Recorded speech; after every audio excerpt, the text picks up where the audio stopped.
Сельхозкооператив «Нарсу» в селе Ак-Өлен Тонского района выращивает абрикосы, яблоки, сливы и персики. Сады занимают площадь 85 гектаров. Из них 60 гектаров засажены абрикосами различных сортов. На прошедшей неделе собранные солнечные фрукты были отправлены в Москву и Новосибирск.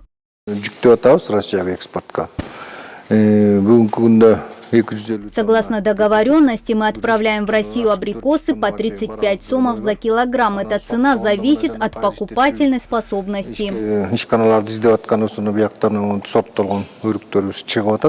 В этом году в Тонском районе богатый урожай абрикосов. За 5 дней было экспортировано 250 тонн фруктов. Сейчас в разгар уборочного сезона в сельхозкооперативе работой обеспечено почти 300 человек. Кто добросовестно трудится, в день может заработать несколько тысяч сомов.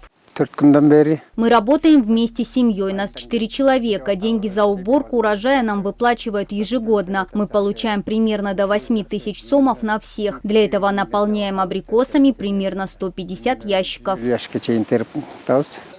Ту часть урожая, которая не идет на экспорт, садоводы реализуют местным перерабатывающим предприятиям. Кроме того, в ближайшие дни сюда прибудут делегации от заводов по производству натуральных соков. Одна из Казахстана, вторая из Узбекистана. Они также заинтересованы в импорте нашей продукции. Вот сейчас уже 5-я, 6-я машина. Каждый год принимаем. Но пока есть абрикос, нормально идет товар. Грузим на Москву, на рынок. Как-то каждый год работаем, проблем нет. Главное, чтобы на границах не задерживали, да?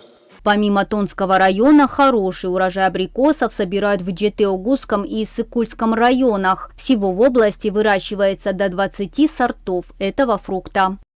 Мадина Низамова, Джакшылык Чортонов и Ниат Эргешева, Эльтер, Иссык-Кульская область.